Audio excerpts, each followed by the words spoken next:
Jaz sem iz Kranja, je še kdo tukaj iz Kranja slučajen? Okej, zlite se z okolico, v redu. V Kranju so bile včasih kode za travo, ne vem, če so še, ampak kao, če kdo prisluškuje, so bile kode za travo in koda so bili CD-ji, ne vem, če se še kdo spomni. Koda so bili CD-ji in to je bilo, si kao poklical dealerja, ne, in si bil, a imaš kaj CD-jev? Ja, imam. Okej, daj priprav za 20 € CD-jev, pa pridem iskat. Až kakor da so policaji neumni, ki prisluškujejo, pa tako, en kliče dealerja. Ne, sorry, sam po CD-je gre.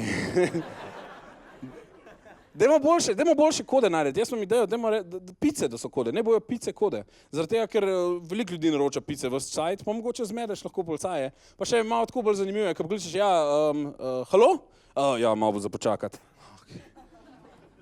Okej, ja, živo. Jaz bi pa rad eno navadno, eno jamajško, pa eno domačo, prosim. Ja, no, študentski bon, ja.